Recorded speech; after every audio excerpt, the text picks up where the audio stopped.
Good afternoon, everyone. It's now 2 o'clock and this examination hearing session is open. Now, because we will have people at this session who weren't here this morning, I will do a short opening, but I won't labour it. My name's Roisin Barrett. I'm a Chartered Town Planner. I've been appointed by the Secretary of State to carry out an independent examination of the Winchester local plan. That's document SD01 on the website, and it's titled Winchester District Local Plan 2020 to 2040. This and subsequent hearing sessions that are scheduled for the next couple of weeks are part of the examination process, which started with the submission plan of the plan in November 2024 and will end with the submission of my report to the council. Jill Taylor is the programme officer. She's working independently of the council at my direction and is responsible for all administrative arrangements. Please, if you've got any queries, can you direct them to Jill? This hearing session is dealing with matter 2, that's the spatial strategy and distribution of development, and I've indicated the policies there. I'll ask the council, first of all, to introduce their team for this session. I've produced an agenda for the session. As usual, I'm going to play around with that. So what I want to do, I will start off with question 1. I will then deal with question 5, that's settlement boundaries, and I'm going to deal with 2, 3 and 4 together. I'll separate them out. And question 2 should be, how is the distribution of development between the tiers of settlements established? I hope that's clear to everyone. So I'll go through each question. I'm not using the microphone. I'll go through each question on the agenda in the usual way. Once we've got onto a topic, if you wish to contribute, please can you raise your nameplate like that, and I'll bring you into discussion at an appropriate time. Please, I intend to go around the table once. If I really need to, I'll go back to somebody. But these sessions are busy sessions, so please can you try and say what you need to in one go. If there's something, may or may not ask the council for a response, and if necessary, I'll give you the opportunity to do that. Please, in making your submissions, if somebody says something, and very often the case, somebody will get right to the nub of it and say what a number of people in the room are concerned about. Please don't just repeat what so-and-so said. Just say, I've heard what so-and-so said. I agree with that. Please, can I add? And etc. And that's much more helpful to me than hearing the same thing over and over again. Because they're large sessions, could I please ask that your contributions are brief and focused? Please keep to the question and don't repeat things that are already made. Usual thing, please can you turn off phones, anything that beeps or makes noises, please, laptops. Please speak into the microphones. Toilet facilities are on the ground floor. Is it, Jill? As you go to the bottom of the stairs, ladies to the left, gents to the right. And no fire alarm is expected. No. So if it does sound, it's a real one. So people in this room will go out the doors and down the fire escape. People in the Wickham room, if you come out the Wickham room directly as you leave the room to your left, there is a fire escape. And if you could all go to the muster point in Abbey Gardens, we can make sure we got you all. Thank you. Okay. So this session, I don't intend to sit after 5 unless there are exceptional circumstances, and that's particularly on the first day. And I know that a lot of you will have travelled early in the morning, so I really want to keep to time. I will have a break, and usually that will be 20 minutes to 30 minutes through the day, through the session. As you know, the end of the examination, at the end of the examination, I'll produce a report which will recommend main modifications to the plan if that is required to make the plan sound. So what you need to do, if you consider that modifications to the plan are required to make it sound, or indeed anything else, please set that out to me and tell me exactly what the issue is and what the modification or what the action should be. Okay, thank you. Any other housekeeping matters? I've just got one with regard to the timetable. You did suggest in engagement prior to the hearings that on the 4th of June, you have somebody attending in relation to viability who is heavily pregnant. That's correct, Inspector. We've got Helena, who's basically works for Dixon Cell. If I believe that you've indicated that may well be virtual. If we could possibly please deal with the local plan viability first of all, she can join us remotely if that's acceptable to yourself, and then obviously move on to the other matter. So, are you suggesting that Wednesday the 4th, we're dealing with infrastructure and viability, that's held virtually? We are happy for it to be held virtually if you are. But you know, I would prefer that. I have done, you know, where you have somebody zooming into the room remotely. I really don't find it satisfactory because you've got people around the table and somebody's huge on a screen. I find that a bit difficult. So the option is we do it in person and we take viability first. I'm happy to do that. Or we do that session remotely. We're quite happy as long as you are to do it virtually or virtually. I'm sorry, I meant virtually. Yeah, sorry. Virtually, but and we can be in the room with you at the same time if that's helpful. But obviously, if not, think about that. We can dial in separately, but we're being your hands. Not sure how that works. Yep. Okay. Yeah.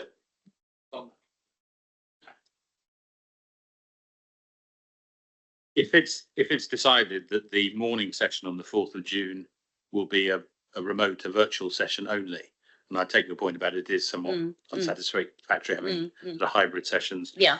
What would your wish be with respect to the afternoon session? Would you want that also to be virtual, or would that be one where attendance is sensible? I mean, I only note it because it's the very last session, which would feel a bit wrong somehow to be virtual for no good reason. And then, of course, everyone's travelling anyway. Yes. Let's give that. Any ideas? I'm open to ideas or suggestions. It's just purely from our perspective. Like I say, Helena is very heavily pregnant, and like I say, she is the one that basically has been living and breathing the local plan viability assessment since 2020. So her expertise, I think, would be extremely valuable. Okay, is she able to attend? She would prefer not to because of her condition. Yeah. So if we can accommodate that would be greatly appreciated. Okay. Sorry, I mean, is she travelling at distance? Yes, she would be. Oh, okay. Let me think about that then. The other, I'm going to be slightly cheeky now because it's not something you've raised, but we've mentioned timetable. I think I know what you're going to say. Yes, it's concerning May the 21st, when at present I'm unavailable. And I had wondered whether we might slightly rejig that third week, perhaps taking the matter 10, which is due to be on the Tuesday morning, if we take that Monday afternoon, and then move the matters on the 21st to the 20th, that would... Sorry, what are you saying? Matter 10? Matter 10 moves to the afternoon of Monday the 19th. And matters 12 and 13 move on to Tuesday the 20th, therefore clearing the 21st of May. Now, I think that's a suggestion we'd make. Sorry, matter 10 goes to the afternoon of Monday the 19th of May. Matter 12 moves up to the morning of Tuesday the 20th. Yeah. Matter 13 moves to the afternoon of Tuesday the 20th. Yeah. Okay. Thereby vacating the 21st when I'm in difficulty. I just noted that because we only have one session planned for Tuesday the 20th, there's a chance to move it to the Monday afternoon, which would avoid That's 'cause it's a long one. people having to travel. Yes, yeah, I'm not necessarily pressing an answer now, but it would be very much appreciated, at least from me, if that could be accommodated, but well, there it is.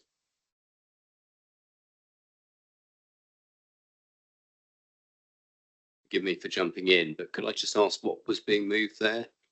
Sorry, it's the week, it's the week 3.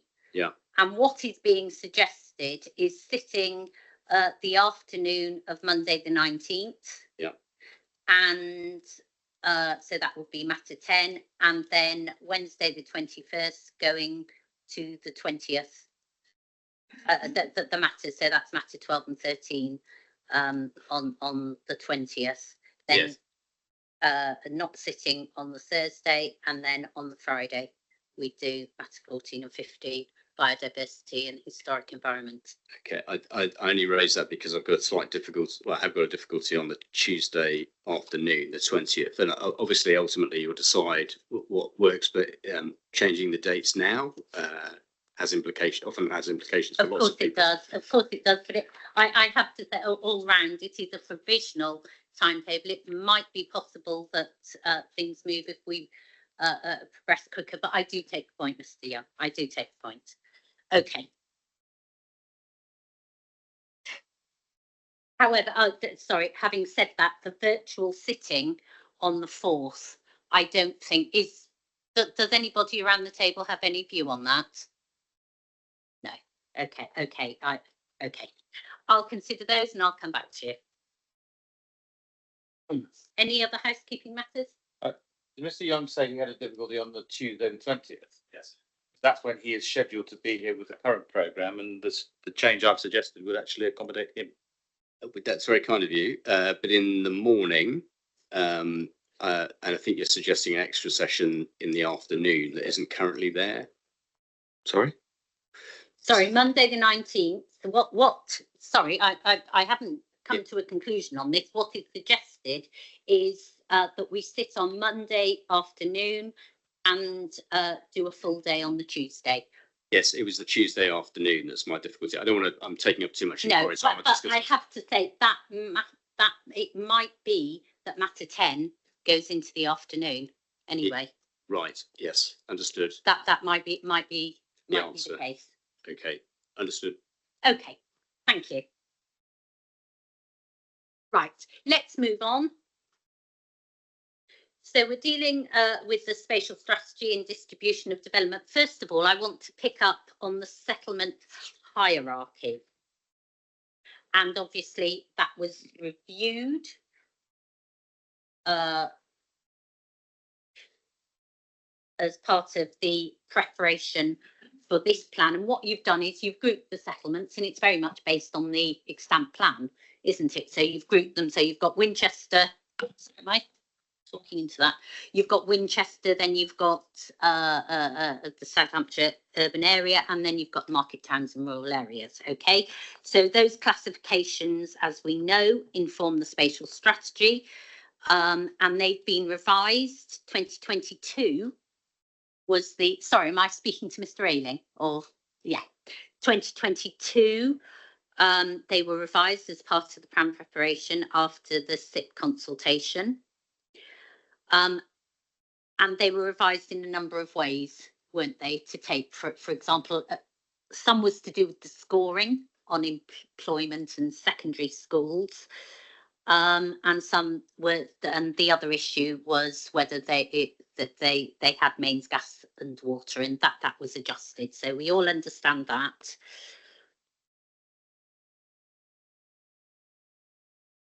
So you will have heard and you will have read the concerns of people around the table. So can I just pick up on one of those? How have you taken account of facilities and services close by? So it's very clear that you took into account services and facilities that were within the settlement, but quite often there's services and facilities that are outside the settlement boundary.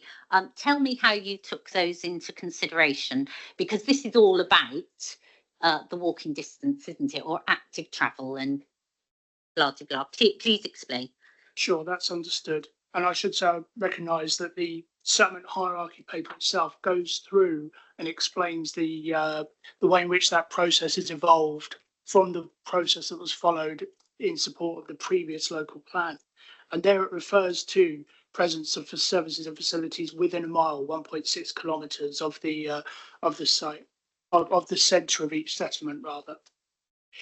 In this iteration, as it evolved, Sorry, that was the 2022 version. No, forgive me. The 2022 version is discussed in that paper. Yes, yes. It talks about how the previous iterations that informed the prior local plan had that approach followed. Yeah. Okay. So it was, 1.6 metres walking. Okay, I understand. As this version has evolved, though, the presence of services and facilities is much more focused on those within the settlement boundary themselves, for reasons I'm happy to briefly outline. We had gone through a few iterations of this over the last couple of years. This is the third iteration you see in front of you now. Lots of discussion with site promoters, parish councils and the rest about whether services were present, whether there was a lot of qualitative work, such as, well, that's only a very small shop, not able to really serve maybe the community, that sort of thing. And actually, it's considered that by focusing on those services present within the settlement boundaries, that was a clearer cut way of assessing whether they were present. So that's a move from that previous iteration. Some of the respondents have said, well, hang on, that's not quite picking up maybe on the presence of some facilities, some of the settlement pattern in the southern part of the district, for instance. There's a more polycentric areas, you get Shedfield, Waltham Chase, Swanmore very close to each other. But on balance with it, if we're looking at actually trying to stop people needing to get in their car and go along, if we start looking at services just within a certain area, we then get into further qualitative assessments about, well, what's the route like then? If it's so far out of the village, is there a footpath? Is it a narrow country lane? Is it accessible? And so for that reason, there is now focus on services and facilities within each named settlement to address that. So 1.6 kilometres is mentioned, but that was in a discussion about the previous approach followed. So apologies if that wasn't clear. No, that's okay. So just to be clear, it's facilities and services within the settlement. You haven't had regard to those outside. That's right, not in the hierarchy. No. Okay, and where you've got settlements that are very close to one another, you mentioned polycentric settlements. How have you dealt with those? They are assessed on their own merits, if you like, in the settlement hierarchy. Okay. Not added together in some sort of way. Okay. And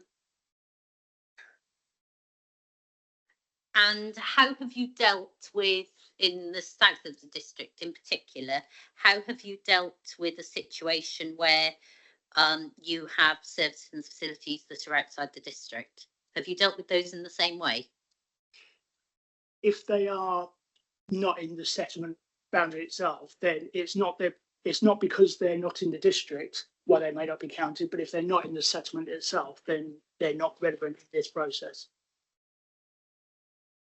Okay, because the concern around the table is that that's actually quite a blunt instrument to deal with the nuances where you have facilities and services that are very close by.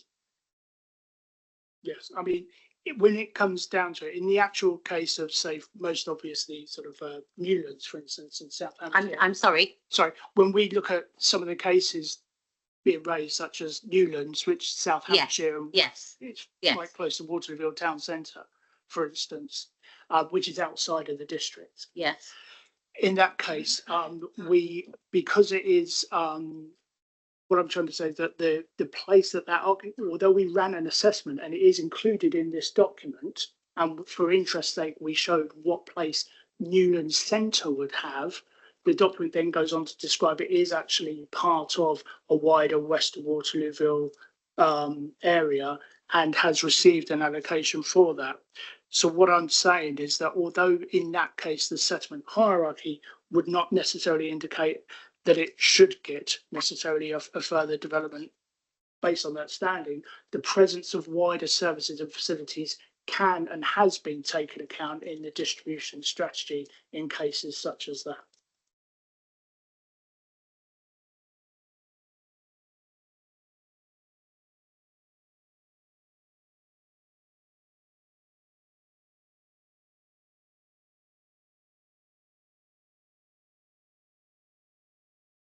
Okay, I understand, and I'm sure that we'll go into that. Okay, let's turn to the table because quite a lot of people have made comments on this. Can I turn to Alfred Holmes? Thank you, Ma'am. Ma'am, you've gone straight to the nub of our submission. There's two parts to our submission in respect of the soundness of the plan and the settlement hierarchy approach. The first one's the methodology, which goes to the 1.6 kilometres.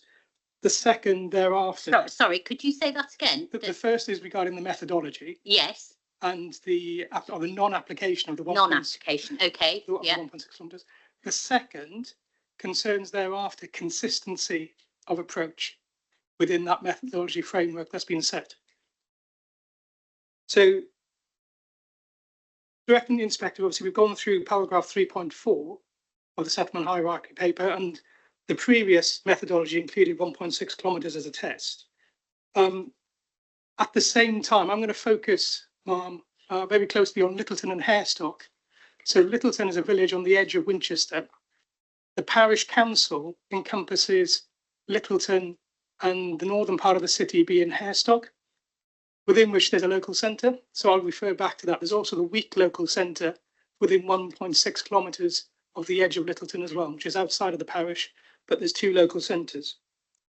Littleton as a village, when that methodology was applied, scored 22 points in the settlement hierarchy.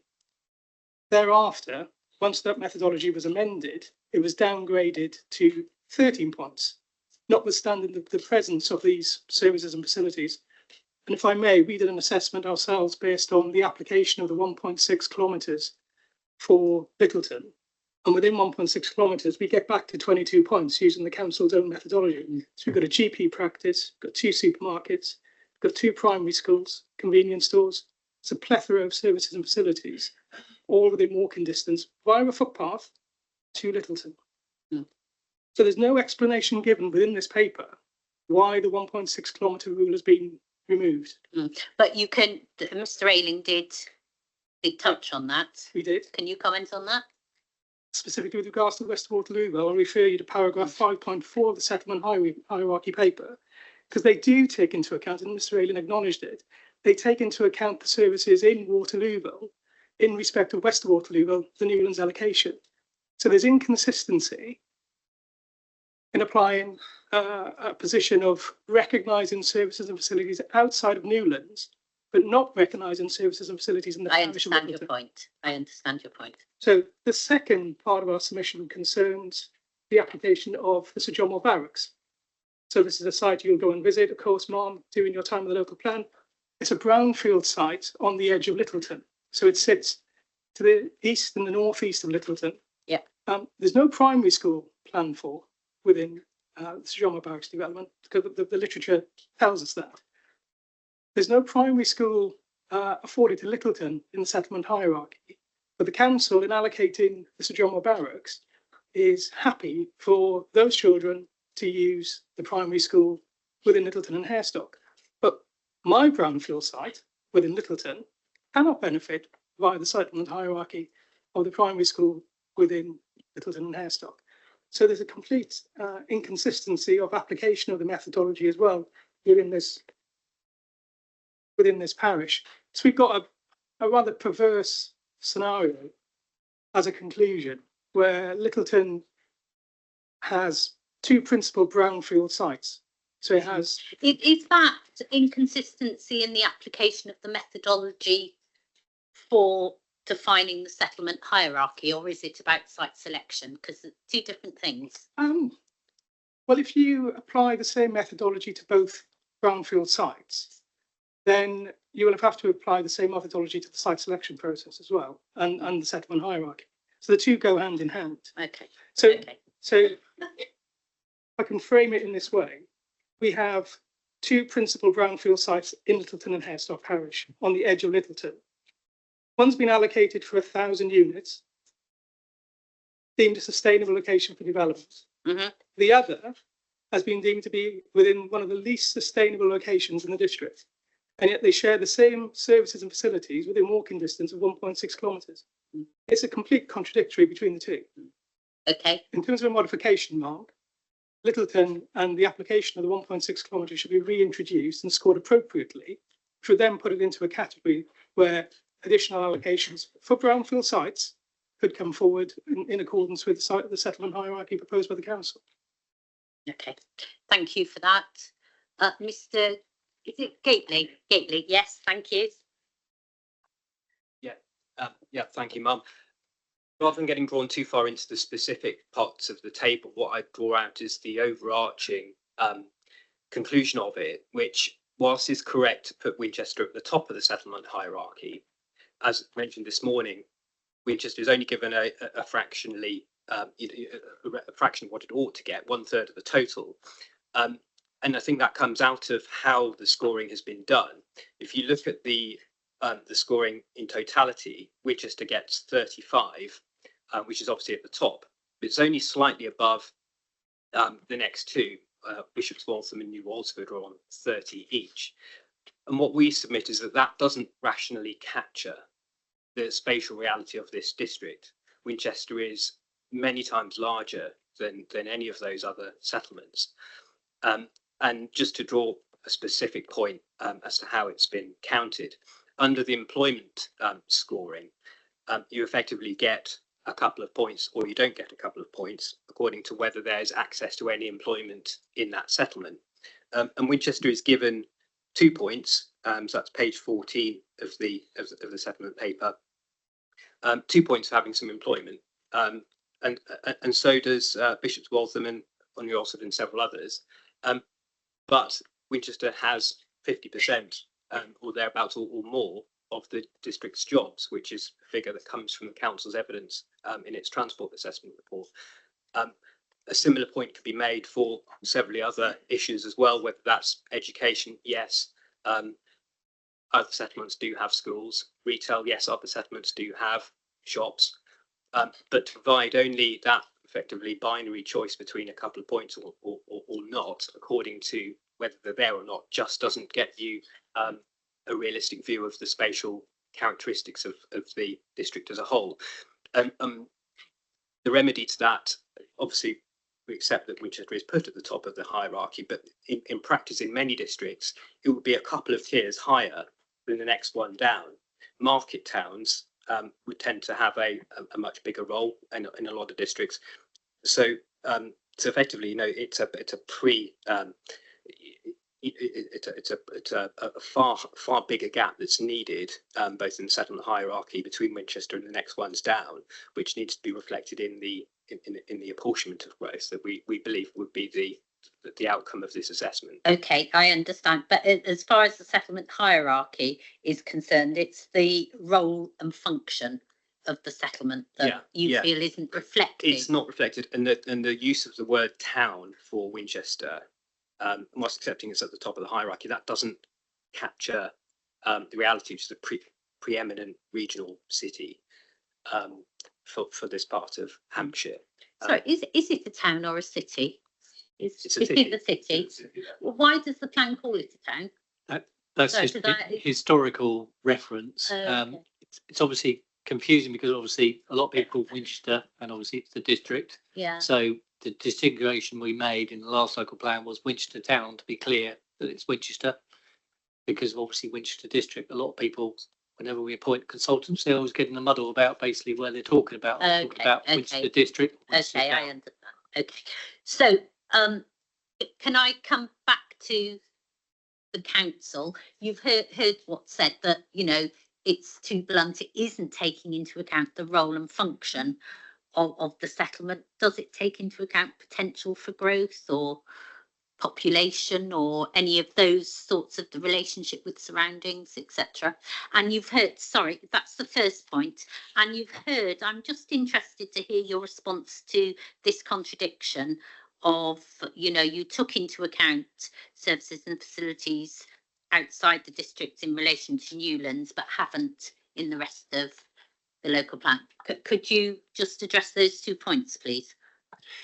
The existing size and growth, sorry, the existing size and population of the settlements is not really featured in this assessment. Obviously, we're mindful of it, we're mindful of the context, but you won't see that included in the metric, nor is the amount of available land included in that. That's for other parts of the plan evidence base to consider. In response to some of the comments that have been made, and a particular point with Waterlooville, what I would say in that example is that the background paper points out that the Newlands scheme, if it was on its own, would be equated to a larger rural settlement, given the services and facilities there. But that paragraph then does go on to say, but because of the wider context and because of the ongoing development of Waterlooville, it is continued to be an area for growth as part of the West of Waterlooville development. But it is a larger rural settlement if it was on its own, you know, with white land around it, if you like, if it was completely isolated. Okay. I think for us, I would just say that we've gone through a lot of iterations of this and a lot of processes with counting points, and I take a point made on employment. Does it necessarily show the difference between Winchester in particular and some of the settlements? Arguably not, if you look at those individual point scoring and how it's been done. But what's important is the categorisation it arrives at. Winchester is top of the categorisation, and adding a few more points on for the wide range of employment opportunities that are in Winchester wouldn't make any difference to this background paper, let alone the development strategy. I know it's probably into other areas, but I would just point out that the largest allocation given to market, you know, the lower tiers down is 100 homes, whereas in terms of new allocations, we're over 1,200 homes on new allocations in and around Winchester town itself. Yeah. So that demonstrating the scope is to go beyond, then take what the settlement hierarchy is giving you as a skeleton, but then using your judgment to flesh out an appropriate development strategy. Okay. The other thing that a lot of people have commented on, of course, is the scoring. And they've said, well, the scoring's wrong, or there's inaccuracies in it. Could I just have your response to that? Yeah, so we've gone through a lot of checking, a lot of discussion with communities about this, and that has moved in some cases into that qualitative nature, as I've said, about whether buses are fully hourly rate through all parts of the day, whether shops are large enough to offer a full range of facilities. But we think we're there. I should say, with one exception, actually, has been brought to our attention. There is a petrol station in Wickham that isn't in there, which I well know because I use it. But there you go. Apart from that, we think we're there with the presence of services and facilities. But the ongoing discussions about the weighting given, you can see through the 3 iterations of the background paper that has been tweaked and considered about what services and facilities should go in, what weighting should be given. If I can just perhaps return briefly to the employment area. When we think about alternative approaches to just the presence of employment facilities, we could, for instance, have looked at large industrial estates or large employment areas, but frankly, we weren't sure that gave you sufficient understanding of the relative sustainability of settlements lower than a certain level. Basically, it just either you just got a big red flag up in Winchester and the South Hampshire urban areas, but not really giving you a chance to tease out whether there were employment areas in market towns and in the intermediate rural centres. So that was an argument on why we kept going there, tried to refine it by having an additional point for more than one employment opportunity, which is why Winchester scored 3 out of 3. Others scored fewer. Okay, there are other people who would like to speak. Could I go to Landon Partners, please? Mr. Hutchinson? Thank you. Just a quick point really about the difference between the market towns and these larger villages. I don't really see a difference. And you look at the scoring, and you've got scores of 25 for Denmead, 26 for Wickham, 29 for Whiteley, and then you've got 30 for Bishop's Waltham and New Alresford. And it just feels to me like there's not really distinction. If they're a key service centre, they perform a function for the surrounding villages. When I'd just be interested in the council's response to when, obviously you're carrying this forward from previous plans, but did you not think that really there's not a lot of difference? That when we looked at it, it felt like, well, okay, there's a bank and a library in these larger settlements, but that's about it. And neither of those seem to be crucial facilities. They all seem to have the key facilities that you'd need to be a sustainable settlement. So that's my simple point on that. Okay, thank you for that. Could I turn to Hallam Land? Thank you, Mum. To answer the question, does the hierarchy provide an adequate spatial strategy, spatial framework? Yes, there's clearly logic to what's proposed. But you asked Mr. Ayling a direct question, and he gave you a direct, and if I may say, illuminating answer.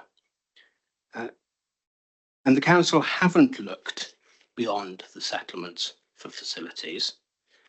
And where they have, Waterlooville, they did so only in that case.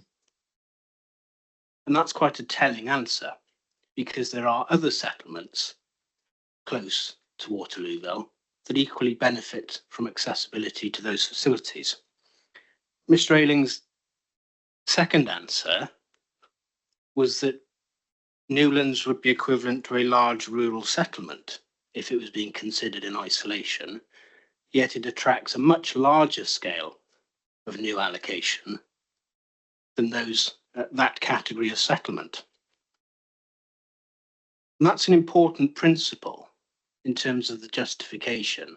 When we look at the South Hampshire area, and it's come up already today, no doubt it'll come up again tomorrow, but that accessibility from settlements close to Waterlooville is fundamentally important because it goes to the heart of accessibility. And the relative accessibility of those settlements, and the example I have in mind is Denmead, and we'll talk about Denmead in detail next week. That is close to the facilities and services that are provided at that larger settlement. Yet when we come to apply the distribution, and there's an element of trespassing into the next agenda item, that application doesn't follow through because it doesn't, the scale of development afforded to it isn't equivalent to its accessibility. Okay, thank you. Mr. Gately, did you want to say something? Yes. Sorry. Yes, thank you, Mum.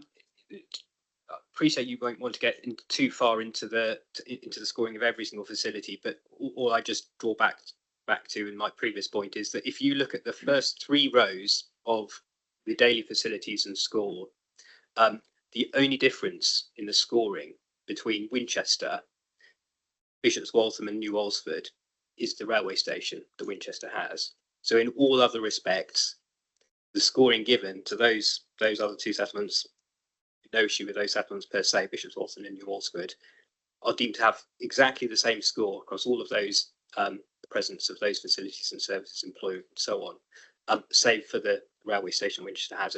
There just cannot be a rational or a sound approach to the evidence base. And yes, obviously it flows into then the allocation subsequently. But if we're looking at the basis on which everything else is put, that just cannot be, in our view, the right way to go.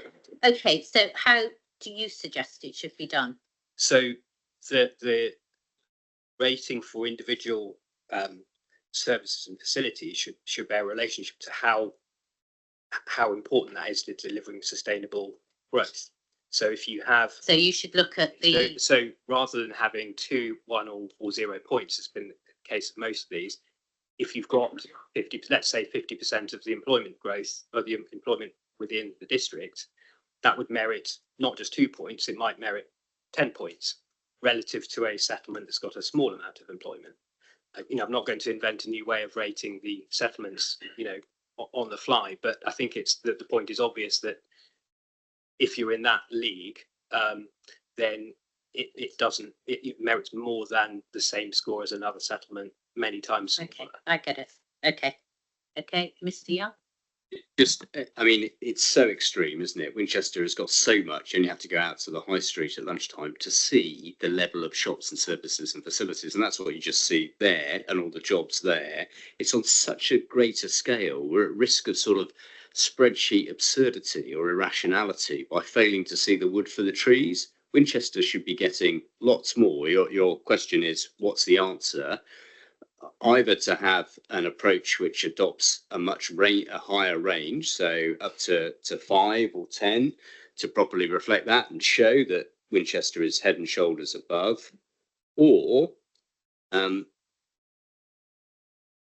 you just simply reflect the reality of how much more significant Winchester is than some of these other settlements. I appreciate there'll be other people promoting in other locations, but it's just this is like a GCSE geography project. It shouldn't be that tricky. Okay, thank you. Mr. Landacre? Not Mr. Landacre, sorry. I'm sorry, I really can't read all the. Sorry, reading at 90 degrees. Mr. It's Mr. Johnson. Thank Mom. you. Thank you, Mom. Well, it's a similar point to that raised by Mr. Gailey in terms of the role and function, but not so much towards the top end of the hierarchy, but more to the lower end, if I may. Now, just first and foremost, we Landacre support the objective of policy H3 and SP2 to direct a high proportion of growth to the most sustainable locations. But there's a bit of a contradiction, I think, in terms of that objective and where some of the growth is directed towards the lower rungs of the ladder, if you like. And by that, I mean, where you have the intermediate rural settlements. So let's say the hierarchy is almost like a 5-rung ladder, isn't it? With Winchester at the top, and you've got the other small settlements at the bottom. So 5 rungs. Now, the intermediate rural settlements, let's say rung 4, and are taking some growth. Now, that growth is not dissimilar to the same level of growth that you would suggest that has been proposed in the market towns, such as Bishop's Waltham. Now, we know there are plenty of sites in Bishop's Waltham. The Sheila tells us that. I think there are 9 sites in Bishop's Waltham. But the question I have is, why is there growth being proposed in settlements such as South Wonston, Sutton Scotney, which I think are taking 70 dwellings and 80 dwellings apiece, where clearly there are more sustainable locations like Bishop's Waltham, where we know that there are sites far more sustainable at tier 2 on the ladder.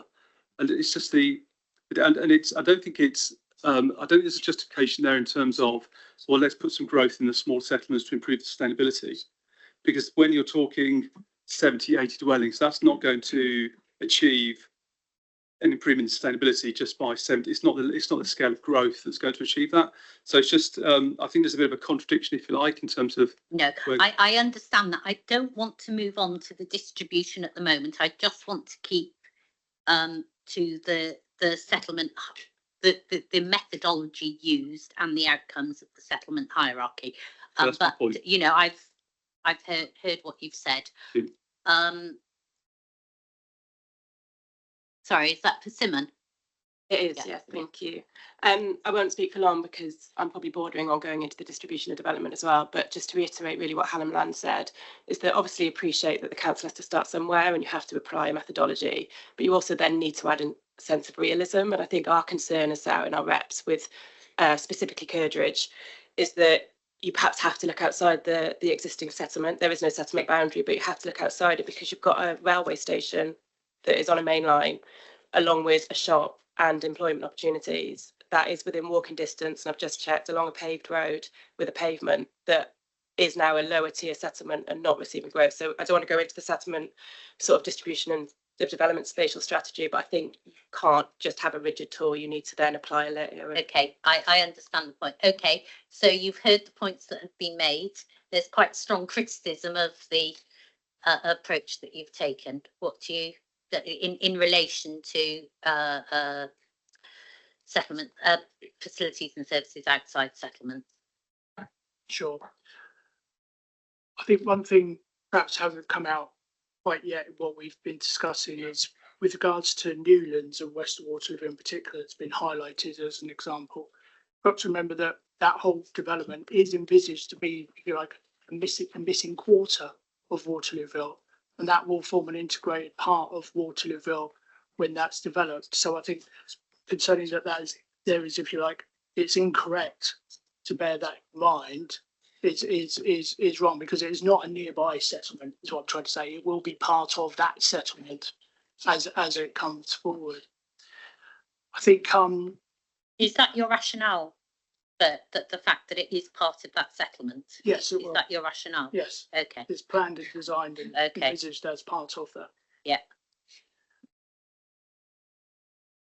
It's asked the question about how we write. I mean, the categorisation is really, we've looked at this. We've picked up a methodology that's seen us through one local plan examination, possibly more than one, frankly, but you know, it's been with us. We think that the category, we can talk about points all day, frankly. It's about the categorisation you derive from that, whether that makes sense. There's been most shifted towards the lower end, and a couple of smaller settlements have come in, but we think that is warranted by the services and facilities that are there. We can talk about distance from services and facilities in terms of individual sites. I know you know that's to come later on, but we think in terms of actually thinking about the settlement, thinking about the place and whether it's the right focus for development, large or small, Winchester or a large or rural settlement, we think that actually the settlement hierarchy does get us into a good starting point for the process we then go through. Okay, I understand the point. Bewley Holmes. Thank you, ma'am. My point was actually prior to the council's response, and it was just to reiterate points made by others around the table, and particularly with reference to Denmead and its relationship with Waterlooville, and the ability of that settlement to enhance the sustainability of Denmead and its ability to accept further growth. But I would also maybe pick up on the comment just made by the council in relation to Waterlooville being considered in its entirety, because you're not then looking at level playing field on the basis that other allocations coming forward in those other settlements could also enhance the sustainability of those in the future. So you're not necessarily comparing like with like as a baseline in the settlement hierarchy. Okay, thank you for that. You have already spoken, both of you. Is there anything that the council has said that you want to comment on? It's specifically regarding. Okay. Just 2 points of clarification. Yeah. My point about consistency of application of methodology isn't just Newlands, it's also the Sir John Moore Barracks, more so the Sir John Moore Barracks, which hasn't been addressed by the council in response. The second point is that we're talking semantics. Newlands being part of the settlement of Waterlooville. I'm talking about Littleton and Hestock Parish. We're talking about a parish that's run by a council with existing services and facilities shared amongst them all. So it's not a question of that's part of a settlement, that's a different village. Littleton and Hestock is part of a single parish and it's being ignored. Thank you. Okay, thank you. Just very briefly, to add to my previous remark about your question of how would you do it, and my comment that if you start with 10 or a particular criteria, there are 10 sets of facilities within table 2. So wouldn't a more rational approach be take Winchester as the top of the hierarchy, 100%? What proportion of those facilities or services are available at the other settlements? That would be a rational way of rerunning it were it to be started again. And that would give you a gradation of what is possible within the district with Winchester at the top versus what you have elsewhere, rather than sort of starting at the bottom and building up to a ceiling at 2 for any given criteria. That was just to sort of develop the thought that we only touched on briefly. Okay, can I turn to the council? You've heard what has been said. Is there any requirement for soundness purposes to adjust your methodology? And for example, I mean, there are different ways of doing these things. For example, the way in which is suggested. Yes, I hear the suggestion. I mean, the fact is there's a number of different ways you could do these things. We think that what we heard today hasn't changed our mind that the hierarchy is a reasonable evidence base for preparing this document. We don't think it's the point's been made of really resulted in a settlement hierarchy that will be radically different under any other methodology that we've heard, really. Well, what's the point in relation to Littleton then? What happened there? Well, we're conscious that we're going to go into the rationale for the allocation of Sir John Moores Barracks at another session, but in effect, Littleton is. We have assessed Littleton in the same way we have assessed all other settlements in terms of the presence of services, facilities in it, and use that as our starting point for our identification of development strategy and the allocation of sites. But obviously, when we go into the identification of Sir John Moore Barracks as a development, one of those allocations in the strategy, we can get into the factors of why that has been the case which we'll deal with. Okay. Might I just add one point on that, Ma'am, with respect to soundness? Actually noted it in your opening remarks. When one examines paragraph 35 of the MPPF with which you're concerned, and the definition of justify, I think in opening you said the most appropriate strategy. It's actually, the wording is an appropriate strategy. I only mentioned that because that was a change from earlier versions. I remember pompously lecturing on it in times past, but that is quite an important change. And in the context of this discussion about possible different methodologies and different ways you could arrive at the answer that Winchester is top of the hierarchy, one has to remember that the notion of justified within soundness is an appropriate strategy. Thank you. Not the most appropriate strategy. Yeah, no, understood. Okay, then let's move on. I want to move on, as I said, to question 5. And this deals with settlement boundaries.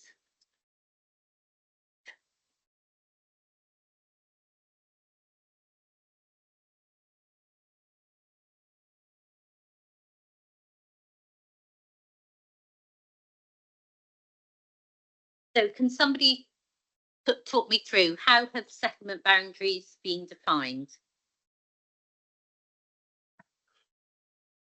Yes, thank you. So as sat in the participant statement, really, the settlement boundaries have really been driven by both progress in development of existing allocations and developments and those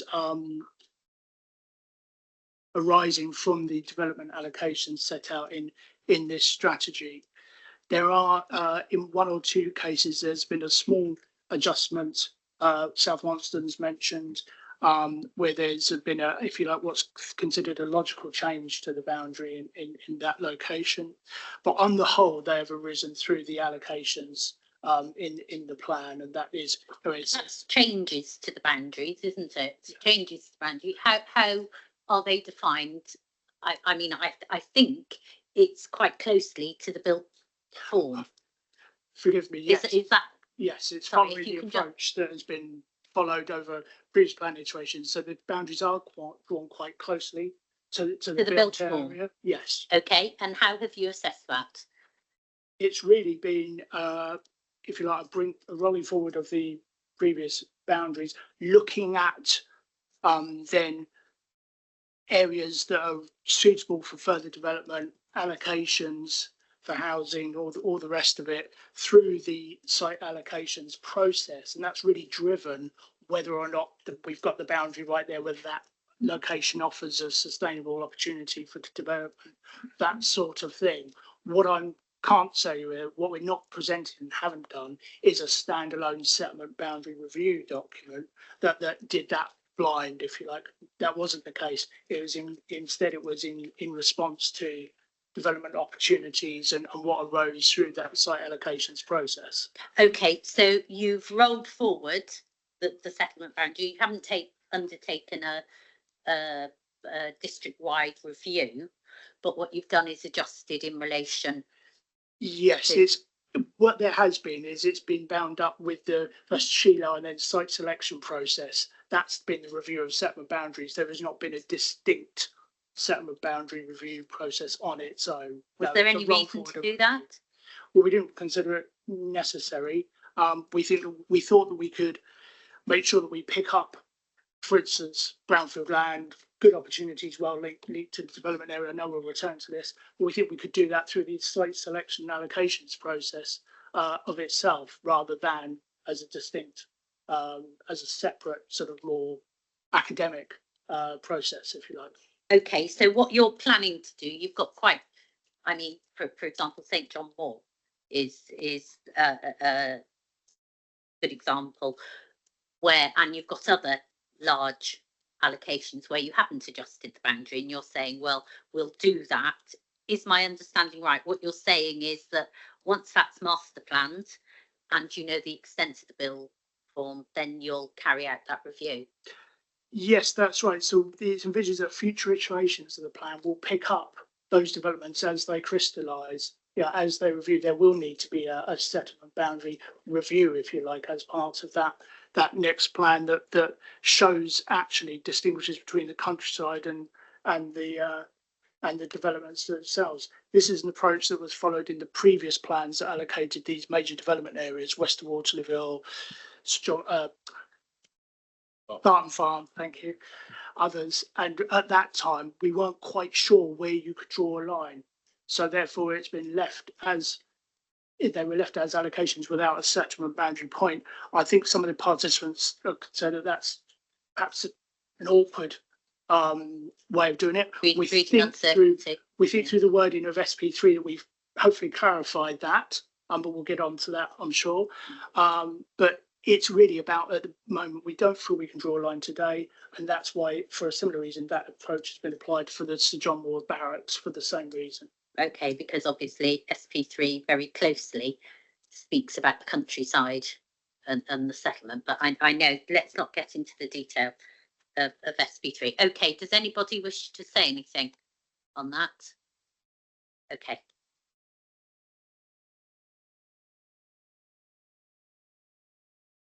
Sorry, can I just ask, when you were dealing with the settlement boundaries, did you consider the scope on the edges for any sites on the edges, and were they adjusted in that regard?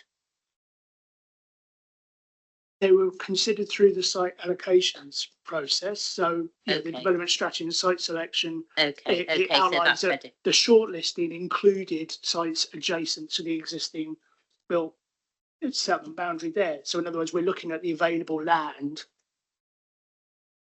that is adjacent to the settlement boundary there. So that is the way in which they were addressed. There was nothing else.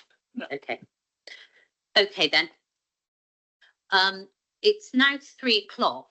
It might be a logical time to take a break, because what I want to do then is go on to how development has been allocated to each of those settlements and talk about the spatial strategy. So let's take 20 minutes. It's now coming up to 3 o'clock. If we come back at 3:20. Thank you.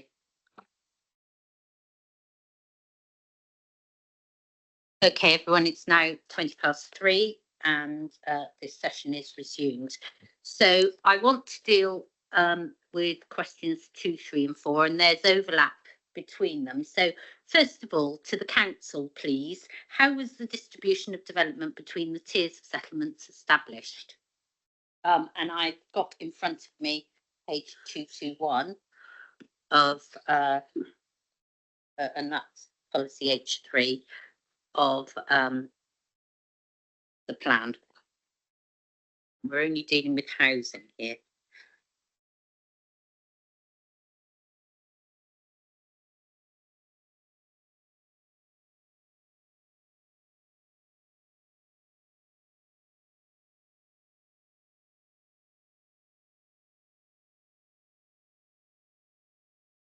Oh, sorry. Sorry. Apologies. I'll make a start by saying really this has arisen from the work in the strategic issues priorities consultation. We've heard earlier today about the options that were presented as part of that, and then a refined option 1A, which resulted from consideration of those responses. And in the meat of it, really, that's pretty much the driver and the genesis for that. It has been gone through some iterations set out in the development strategy and site selection paper. So when we talk about individual sites, but in terms of that broad categorisation of the split between Winchester town, the South Hampshire urban areas, and then the market towns and rural areas, if that's the focus of today, I sense, then it's really through that, it's resulted from that SIP consultation that we've arrived at the figures that you have in front of you on that page. So what you've got is you've got completions, obviously you've got completions, commitments, extant local plan allocations, then you have windfall. Now we'll deal with windfall, but it I don't want to get into the details of it, but that's clearly there. And then new allocations. Yes. Yes. Okay, so that's the way in which and you say that has come from the SIP consultation. Give me yes. So the SIP consultation outlined different approaches. You know, we talked about the difference between different approaches to a development strategy for the district, rather than different levels of development. Different approaches were consulted on, and then when considering the outcomes of that consultation, reports back to members outlined that actually it looked like a hybrid refinement, if you like, of option 1A was the way forward, and that's what's resulted in what we have now. Okay, so that resulted in Winchester, so the 3 areas, and then you've got Winchester with 5,600 odd. You've got the South Hampshire urban area with a very similar amount, just slightly more, 5,650, and then you've got your market towns and rural areas with 3,825. So what strikes me straight away is that the settlement at the top of that hierarchy isn't taking the greatest amount of development. Could you just comment on that, please? Well, it is the single largest amount of development in the strategy. Although the South Hampshire urban areas are both in the south of the district, they are the bulk of those figures you see for that are 2 very distinct communities at Western Waterlooville and at North Whiteley. We'll call it half each, but you know they're quite significantly lower, and also these are what remains to play out of decisions taken years ago under previous push strategies, and indeed South East Plan before that, I believe, in terms of Whiteley, that we are dealing with. Those decisions are still playing out. And it's appropriate that they have remained popular and are being built out in accordance with our expectations. So those, if you like, are the facts on the ground in the South Hampshire urban areas, that is level. We have got a small amount of increase in the South Hampshire urban areas due to as everyone's understanding of how those communities are laid out and delivered. There is a little more capacity through either redistribution of uses or some small parcels of land coming in, but pretty much they are coming forward as envisaged. So I guess the question for us in this plan was then what level of development are we putting forward at Winchester? And we would say that the level of new development being put forward, new allocations being put forward at Winchester is by far the largest new centre for growth. And we've heard arguments earlier about the level of that growth, but it is clearly the single location that's having the greatest proportion of increase in this strategy. There is a sizable amount in the market towns and rural area, but that is obviously dispersed over a wide area of very separate and discrete communities. And overall, it's considered that a certain level of growth in those areas is important for to allow some local growth to be met, housing needs to be met, and services to be supported. Okay, so, okay, yeah, you make the point that, yeah, that those figures are very similar, but taking into account commitments, completions, extant local plan, etc., windfall, they are very similar, but new allocations you have, sorry, I don't want to put words into your mouth, but what you're saying is that you have allocated in relation to the settlement hierarchy. Is that what you're saying? Yes, we are. Okay, okay. Could I ask, that goes to the nub of the spatial strategy. Does anybody wish to comment on that, please? Could you make sure when you put your nameplate up that you turn it so that I can see the name? Okay, can we turn to Vistry, please? It's Tony Clements of Nexus Planning for Vistry and Taylor Wimpey. I want to try not to be too glib, madam, if I can. Mr. Ayling said, I thought very interestingly, is that what actually is happening is there are old strategies that are continuing to play out. And for those of us who've sat around this table, or a table like it in this building, those strategies, or this spatial strategy, has its roots in the South East Plan, when there was a proper sub-regional approach to planning for the South Hampshire area. And the South Hampshire urban areas that have been rolled through into this plan and have been factors in previous plans were a product of that. What Winchester has done is to choose to roll that forward into this plan and continue it through in terms of the spatial strategy. But we're not in that world anymore because we don't have regional planning yet. We might do fairly shortly. And one might say that actually, if Winchester were with the zeitgeist and following what the government wants, we're getting back towards regional planning. And one of the things that we've said repeatedly through representations over the last 6.5 years, as this plan has followed a very long, lengthy gestation period, is that there is a very interesting spatial strategy that's available to the council. It wouldn't step beyond what it's rolled forward, but it would look at things in a sub-regional way. And it would do that by looking at the situation in South Hampshire and treating that component of the spatial strategy as something that could address unmet needs. We talked all about unmet needs, I won't go over that again. But the strategy could be iterated such that that component of the spatial strategy could almost be decanted to deal then with those unmet needs and the pressure coming from the south. And what that would do would then allow Winchester to focus on its own local housing need, what we've termed in our previous reps as core housing need. It's a slightly novel term probably.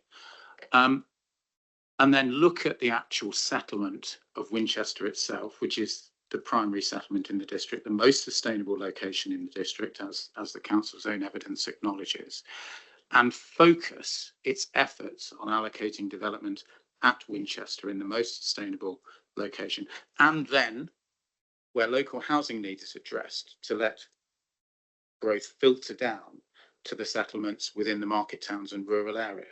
That's a proposal we've put forward through representations at Reg 18 stage repeatedly and at Reg 19 stage.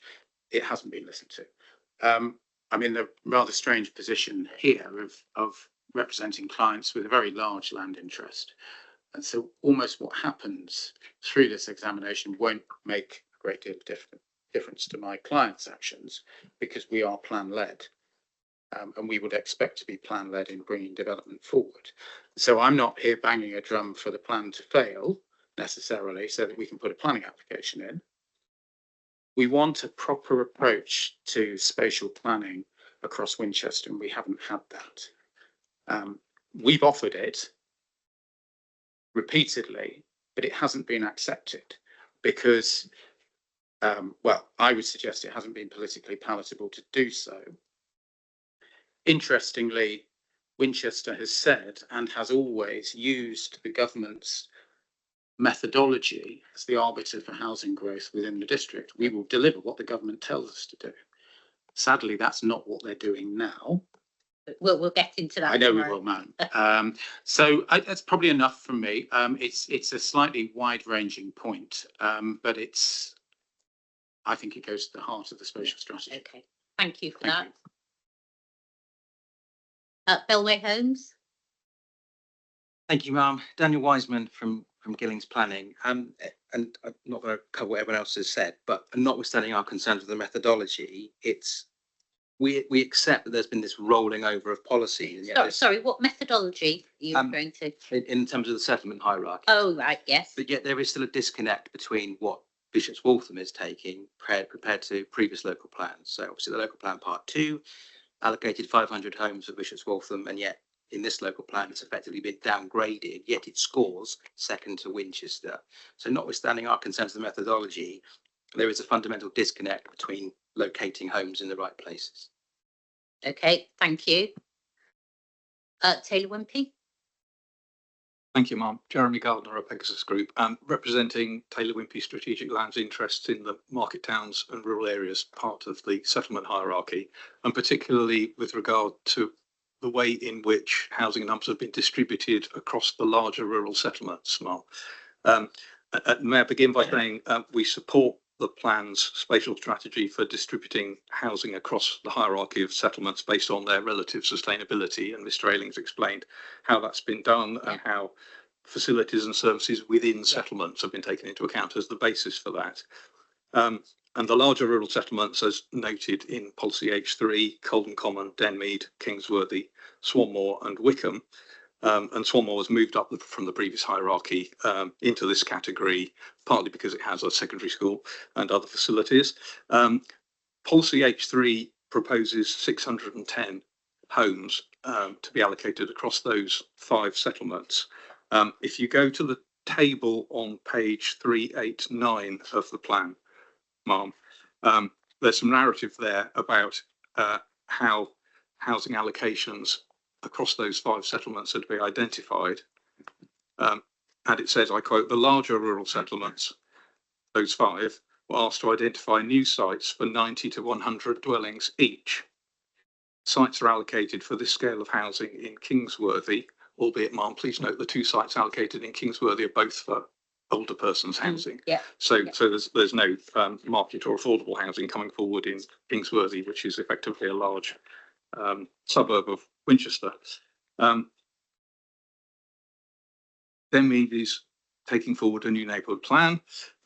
Need to identify sites for 100 dwellings. At Wickham, there's also an opportunity to bring forward a site which has community support for 200 dwellings at Knoll. And that's where we take issue, Ma'am. The allocation at Knoll, which isn't at Wickham, and we've heard a lot about it's the sustainability of those 5 settlements in this part of the hierarchy, which are the basis for allocations.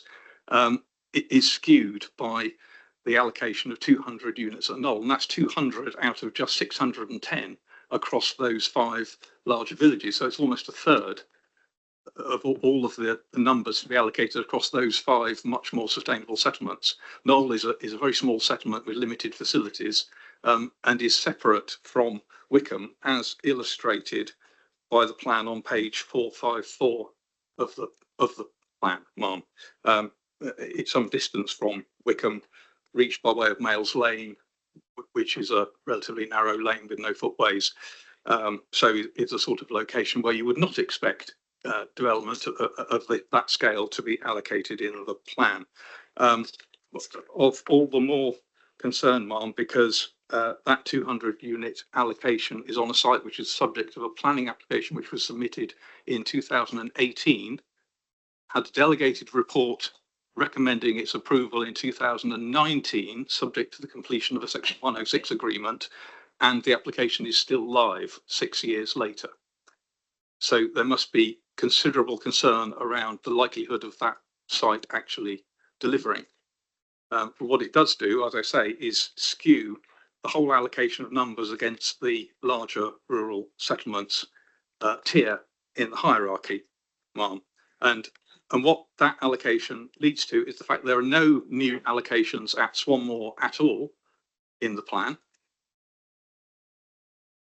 There's one allocation which is carried forward from the previous plan, which is partly implemented site at the lakes, but no new allocations at all. And I say at Kingsworthy, 2 allocations, but both for older persons housing, no market or affordable housing. Our concern is the way in which the housing numbers have been apportioned across the larger rural settlements category in the hierarchy, which we think is unsatisfactory and is unsound based on one large allocation based on a planning application which hasn't delivered 7 years after its submission. Okay, thank you.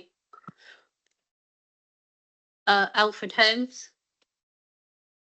Thank you, Ma'am. It would be amiss of me not to point out of the 1,410 new allocations in Table H3, 900, so more than half, are being allocated to Littleton.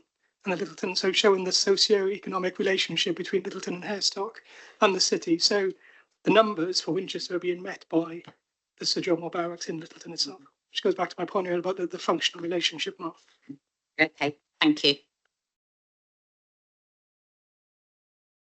Law Holmes. Mr. Young. Yeah, thank you. So to the issue about have you allocated in accordance with the hierarchy? No, just a bit of basic geography. Winchester population nearly 50,000. I think the latest estimate for last year was 48,470. The next biggest settlement is around 5,000. So it's 10 times bigger. If there's better figures, then no doubt they can be pointed out. That's New Alresford, but there may be some other candidates in that group. But you're talking about something 10 times bigger. What does the plan do? It allocates 9.1%, 9% to Winchester. People say, well, this is historic because there's a lot of completions there. That's just completely flies in the face of the hierarchy. Never mind that Winchester is, frankly, there's nowhere like Winchester. It's so far ahead. It's so much better. I appreciate people will argue for other settlements. That's all for, there's enough for everyone, frankly. The figures should be much higher. But the allocating of land at Winchester is just completely irrational.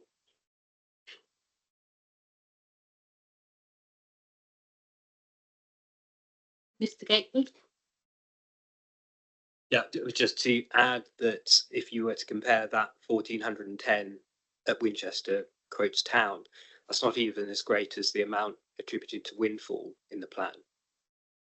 And the reason why 1,410 appears a bigger proportion of new allocations is purely that the new allocations themselves are at such a low level that even allocating a small number to Winchester proportionally looks more than it actually is on a proportionate basis. Okay, thank you.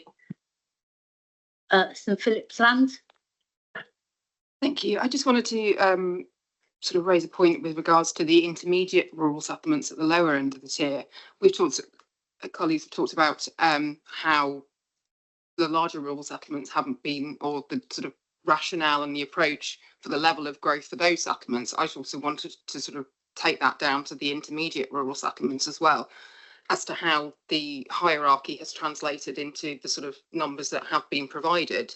The only kind of text that I can find is paragraph 9.28 plan, which is supporting text to policy H3, which basically says the more sustainable market towns have 100 dwellings, paraphrasing, the larger rural settlements have 90 to 100 dwellings. The smaller intermediate rural settings have a modest housing provision as they do not benefit from significant commitments or completions. Now, that represents to me something that has happened in the past and doesn't actually look forward as to what those settlements might need or can provide. It's trying to understand where the level of growth that has been provided to that tier of settlement has actually come from and the justification for it. Okay, thank you. Ms. Mulliner. Thank you, Ma'am. think part of the problem that we have here in understanding whether this is a reasonable alternative and strategy is that is a differentiation between what's required for Winchester's wider need, and it comes back to, again, the unmet need for South Hampshire, which is geographically restricted to the southern part of the district. And I think it's very clear, according to the settlement hierarchy, in terms of the Winchester need, no, it's not. Winchester City is just not taking enough in of itself in terms of that hierarchy, but equally looking at the unmet need, well, we just don't know where that need is going. So how do we know that it's reasonable according to any settlement hierarchy within the south of the district? Because it's just not determined in that way. We know the SIP only looked at a strategy to deal with Winchester's need, not the unmet need. And unless you look at those two elements of need entirely separately, you can't say whether the strategy and the distribution according to the settlement hierarchy within those two areas is appropriate. So there is a complete void in terms of even being able to assess whether it's an appropriate strategy, because it's just not been differentiated in the way that it needs to be differentiated to understand how the strategy is formed and whether it's sustainable within those key elements of need. Okay, could I ask the council to pick up on that point, please? The point that's been made about in order to get a sound spatial strategy, you need to look at the needs separately.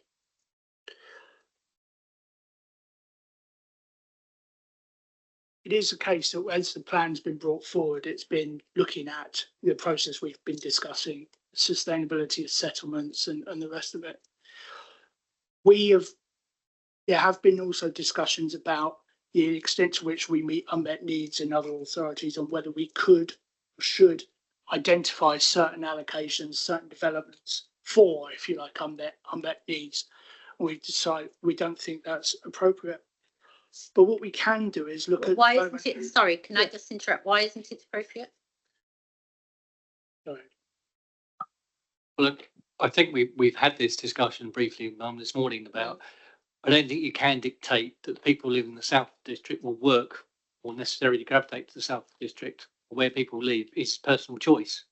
So I don't think you can prescribe a specific site or development to basically an area, because people move, people work from home, they move, they gravitate, and not necessarily work where they live. And that, I think that's a common characteristic. This issue was raised with our PAS advisory meeting, and the inspector basically said, well, I've not heard of that. I'm sorry? The inspector had not heard of that, where you could actually prescribe, a particular town, or say Denmead is definitely for the Southern District. And I don't think locally that would be acceptable, because, like I say, people move and work different places. Okay. Mr. Ailey? Thank you. And as well as that detail, I should say, however, when we look at this development strategy we've got, it is compatible with the pressures of unmet need that we're talking about. So in front of the page 221 of the plan, that broad split, the development in the South Hampshire and urban areas is comfortably sufficient, if you like. It more than covers the level of development that's been earmarked for unmet needs towards parts of the Southampton. So although in theory there might be, there could be a disconnect, when you look at the development strategy we've got, there is broad compatibility there. It's not as if we're developing all of our need all of the plan allocates all development in the north of the district. There is a distribution throughout that it does fit reasonably well with the duty to cooperate figures that we've signed with our neighbours. Okay, so what you're saying is that the discrepancy there is because you're meeting the unmet need. The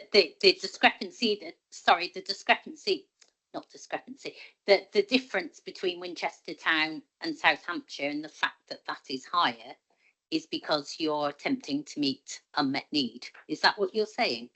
I think what I'd say, I wouldn't like, as we discussed this, the growth in the South Hampshire urban areas is with us anyway, by and large. That is there. Yeah. But the facts on the ground, if you like, is that together with our new allocations in Winchester, overall, the strategy, because it still has a strong component in South Hampshire, that is well located and well related Oh, okay. to the Sorry, I areas, the understand. market areas in which the unmet need has been identified.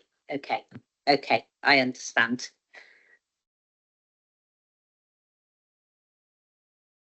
So in terms of what you've got here, obviously, and it comes down to the nub of what a lot of people have been saying here, your strategy is based on completions commitments, is heavily based on completions commitments, extant local plan allocation windfall that one could argue is related to past delivery. Do you have a comment on that? And in that regard, would it be positively prepared? Yeah, I understand the point, and many of respondents have made it.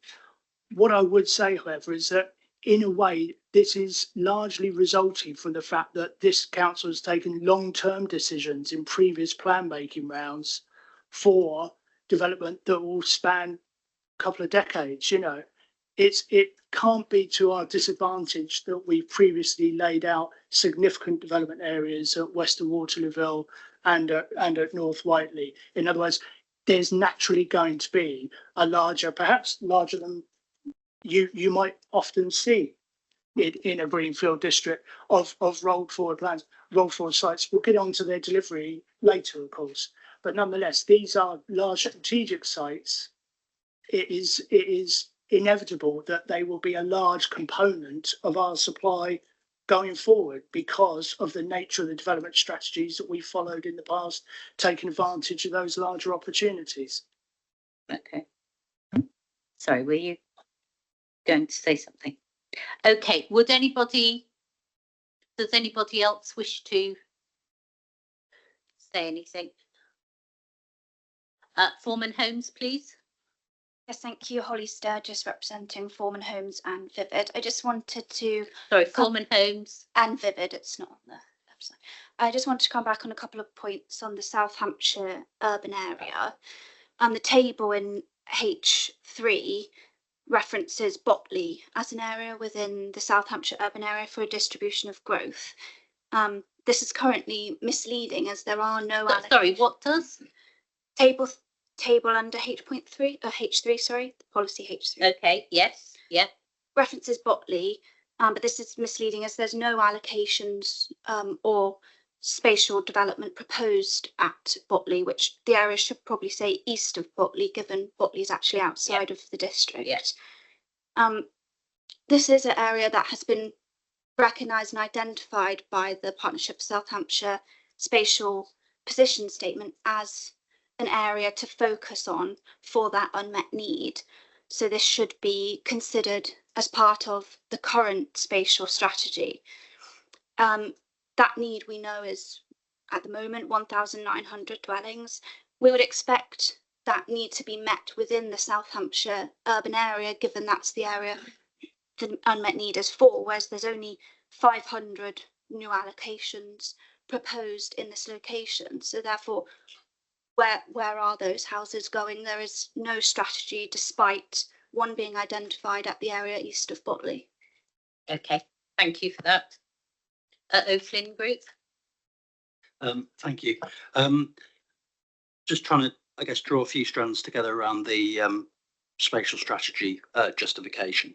I suppose the sort of starting point in terms of the test of justification in para 35 is we start with three things that we know are true. So the first thing we know is true: there is unmet need, and the Partnership for South Hampshire process has established that the SDOAs won't fix it. They will, they won't deliver in time. There's not enough of them. There will still be unmet need, and that was known back in 2022. It's not a recent development, and you can see that at para 4.14 of the January 25 housing topic paper. The second thing we know is that in principle, unmet needs should be added to Winchester's requirements. The council's doing that. The question is how much. Third thing is we know the spatial strategy is a function, as it is at the moment, of the options that were tested in the SIP, in other words, the assessment of options 1 to 4, which in turn led to option 1A. And the council said, well, the reasons it couldn't revise or test other options, that would mean revising a strategy. So the strategy is a function of both where stuff goes, but then also how much you're trying to, sorry, it's really obvious, but how much you're actually trying to deliver. And what we don't have is those two things combined to test at any point whether the council could have provided for a higher scale of growth and what it would mean for its spatial strategy. So, for example, the ongoing strategy to take forward growth in the south of the plan area, one option could have been to hypothecate more of that to meet the South Hampshire need, and then explore the capacity of the rest of the district to do more for Winchester's own need. As Mr. Fox said, this is all as a blank canvas there, because people make choices about where they choose to live. It could have explored options for how other sites in parts of the district could actually address South Hampshire need, given the north-south connections. Doesn't do that. So we've got to ask ourselves, what would be needed for the council's approach as presented to be justified and sound? Well, it would need to do essentially two things. It would need to either demonstrate that it wasn't meeting needs because of the tests in para 11A and B. In other words, there's policies restricting development that provides strong reasons, or the adverse impacts significantly and demonstrably outweigh the benefits. Has it done that in the context of unmet need? No. Second thing is it would need to show that there were no alternative options available to increase the amount of unmet needs provided for, and that's the reference there is the PPG ID 61022 in the context of unmet need. So 2 points there. The council says, well, it can't do east of Botley SDOA, it's too late, couldn't be included, too complicated, complex land ownerships, etc. We haven't actually got that anywhere in terms of the council's justification for why it's not been done. Actually, if they had tested it, it would have been on a stronger ground in actually drawing that conclusion that it couldn't contribute within this plan period. But a bigger or more obvious point is the council's own Sheila identified a capacity of suitable sites of 42,000 homes. That's table 3.9 of the IIA scoping report. Most of those are available in years 1 to 5, and they haven't been tested.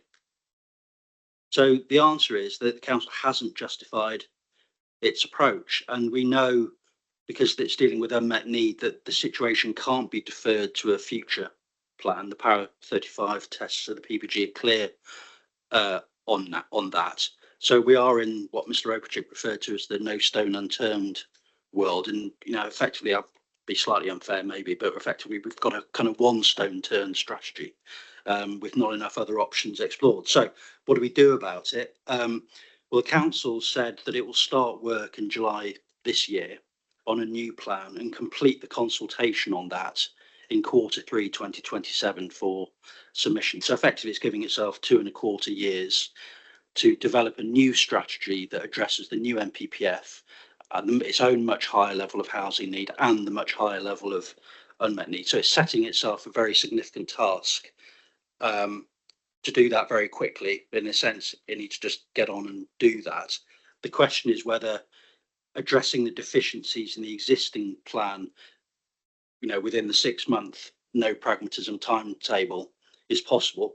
Yes, in theory, one should ask the council to go back and look at its SIP options again, see if they're still fit for purpose and how they might be amalgamated to test high growth. It could go back and look at all 42,000 homes of capacity from the Sheila, the ones that it hasn't allocated already. But the question is, would it be able to do all of that within 6 months without fundamentally revisiting its spatial strategy? I would suggest probably not. And would it divert attention from what it ought to be doing, which is getting on preparing a new plan under the new system? And actually, that's the best and most effective way of getting a plan-led solution to the scale of need that we've got, frankly, whether you're counting the old numbers or counting the new numbers. Okay, thank you for that.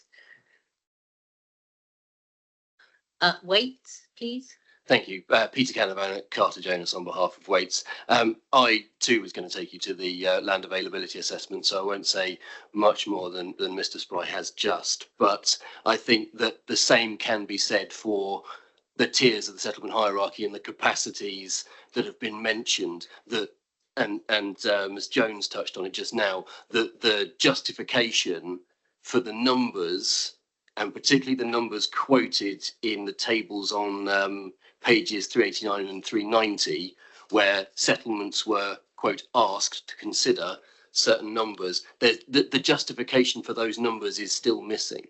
And I think that it's down to this point of option 1A, but the counter to that, of course, is the land availability assessment, the capacities in there and the capacities of individual sites, which we'll come to.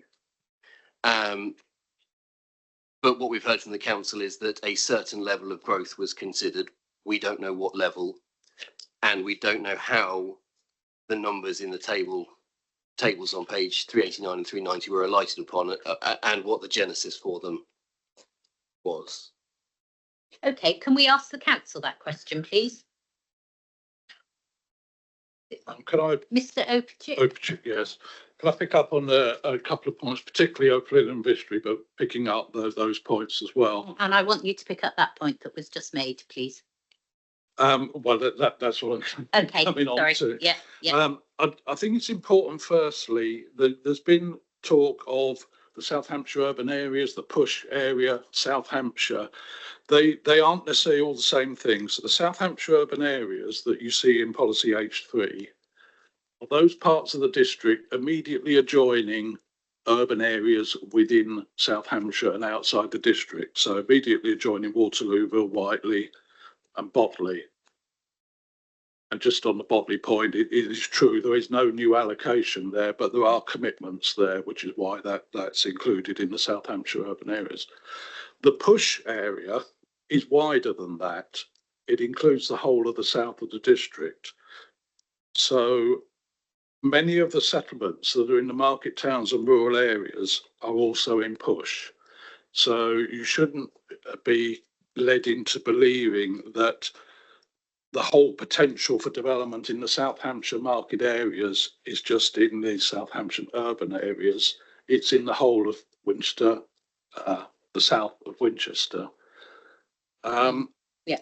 The points about hypothecating development in the south of the district to meet push needs, which is basically what Vistry and O'Flynn are promoting. When you sort of first hear it, you think, oh, right, okay, that might be a possibility. When you think about it, what they're actually suggesting is doing absolutely nothing for unmet needs in South Hampshire. All they're saying is put a different label on the development that we're proposing in South Hampshire. They're not proposing a single extra house there under their strategy. They're proposing call the South Hampshire Southern the sites and the allocations in the southern part of the district, say they are meeting South Hampshire's needs, and allocate our site, which is outside that area, instead, or as well. Now, of course, Push has already looked at what its reasonable alternatives were when it looked at all the strategic development opportunity areas. It started off with 20 or 30 of them. It's looked at all of those and narrowed it down to 7. If it thought that it would be appropriate to look outside its area, it could and would have done that. And Vistry and O'Flynn solutions are outside the push area. And indeed, if it were going to do that, then it ought to be looking in northern East Hampshire, which is outside the push area, northern Test Valley, again, outside the push area. If it wants to look in the north of the districts that aren't wholly within push, it's not just Winchester or Middledover or parts of Winchester that are potentially available. And indeed, it could be parts of Wiltshire, Dorset and West Sussex. So if you're going to look outside push, some of our colleagues keep telling us we need to have looked at reasonable alternatives. Well, if you're going to look outside push, you need to look at reasonable alternatives as well. So actually that approach is totally artificial. It doesn't actually meet any of South Hampshire's needs. Now, of course, the council's position is the housing provision that we're proposing is the right number. I would point out that has gone up since the strategic issues and priorities, since the SIP document, when we were consulting just on the standard method figure. Even then, we recognised the potential for SDOAs. We increased it to 1450 above standard method in the Reg 18 plan. We've increased it to 1900 now. So, it's not true to say that we haven't been positive about planning for that. And in terms of the figures for each district, I mean, we've already said Winchester, in terms of numbers of new allocations, additional allocations, is way above any of the other settlements. South Hampshire is, that 500 is basically split between Waterlooville and Whiteley, so the highest of those is 300. In the market towns, the highest is 100. So those are many times less than what is proposed in Winchester Town. Whether the right sites have been allocated is another matter.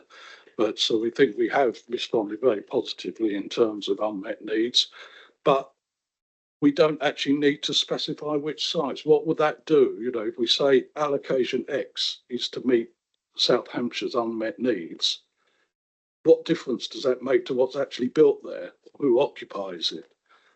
So, we don't really see the point in doing that. Okay, thank you very much. Mr. Young. Yes, madam. This plan doesn't really do very much, with the greatest respect to the council. I don't doubt for 1 minute there's been lots of hours spent on it, but what does it actually do? It only allocates land for 2,875 homes out of 15,465. I mean, it doesn't really achieve very much, to be frank. It's less about planning and more about accountancy, really, just attributing what's happened so far. I mean, you get the housing crisis you plan for, and there's a housing crisis in this area, no question of that. Nearly 40,000 homes unaccounted for, and there's only really 3 places any of that's going to go. If you look at the top in our submissions, figure 2, but there's Test Valley, Winchester, and East Hampshire, and that's it really for all the unmet needs to the south, of which the largest amount, if we're going to talk about the partnership area, the largest amount is in Winchester. So in broad terms, 20,000 in the south of Winchester district, 10,000 in Test Valley, 10,000 in East Hampshire. And Winchester meeting its own needs properly, not on the basis of sites that have been previously identified and have taken so long that they're now being relied upon, but they should have been built out, a decade ago. 15,000 in Winchester. So we're talking about something much bigger. We're talking about a plan with real ambition that's positively prepared, that's looking at maybe between 25 and 35,000 homes, properly addressing it. That's the plan. And so I adopt entirely what Mr. Spry said, which is basically this plan's a bit of a distraction technique. It's distracting from the real job that needs to be done, and nothing motivates a council to get a plan than not having a plan and the consequences from a lack of fibre land supply, out-of-date plan policies, because all the most important policies for resisting development are then out of date automatically. That's a very effective part of paragraph 11D. So this plan is doing virtually nothing against those numbers. Against 20, 35,000, it's 10%. Even as it stands, it's only about 18%, 18.5%. So actually, I mean, today the Horsham inspector's report came out, the conclusion at 91, although I've concluded the duty to cooperate has not been met, I have significant soundness concerns in relation to the plan's housing requirement and spatial strategy based on the discussions held at the hearing sessions and all the evidence before me. You could write that for this. That's exactly what's happened here. Fundamental duty to cooperate problems, and also the inspector registering significant soundness concerns about the housing requirement. This plan does virtually nothing. We'll talk about the housing requirement in another session. Okay, Mr. Gately. Yeah, thank you.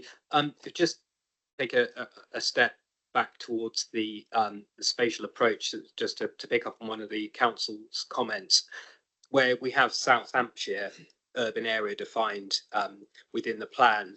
I think as a matter of clarity, it should be pointed out how many of the market towns and rural area settlements also fit within that area.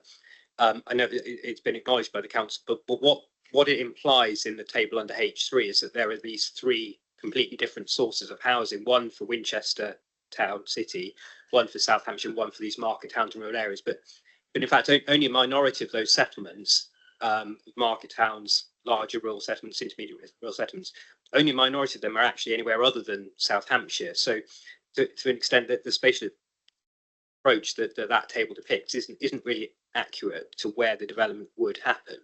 And of course, many of those larger villages and smaller towns in the south of Winchester only have the size they do as a result of effectively overspill from the conurbations along the south coast. So there's been a bit of sort of self-fulfilling prophecy around how they've got to where they are, but never taking the more realistic approach of allocating at Winchester, which, yes, it falls very slightly outside of that red line of South Hampshire, but in all other respects functions socioeconomically as part of that South Hampshire.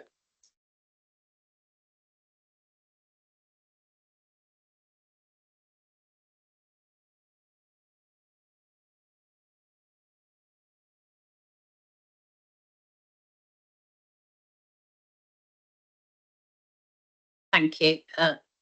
Waits development. Just that I'm not sure we got an answer to the question about where the numbers that the market towns at 100 to 120, the larger rural settlements at 90 to 100, and the intermediate rural settlements at 50 to 60, where those numbers came from particularly, why those numbers were alighted upon instead of any other potentially more locally specific number, something to do with capacities, something to do with spatial context, rather than the accounting exercise that we've just heard, and tempted to comment on the fact that the commitments and completions shouldn't all be counted because the planned period is wrong, but that's for tomorrow. We'll come on to that. There are a couple of elephants in the room we need to come on to later. O'Flynn? Thank you. Just to come back on a couple of points, my total round's gone. Made.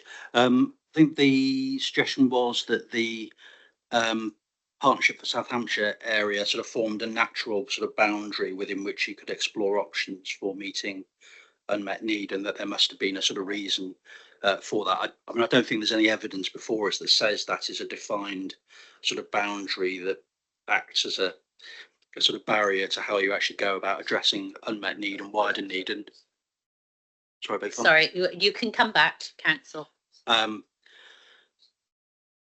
in any event, it's and we made that suggestion to the Partnership for South Hampshire when it was scoping that exercise, and we're effectively the discussion in the PFSH meeting was, well, we can only look within our boundary because that's the defined sort of terms of reference that we have as a sort of grouping.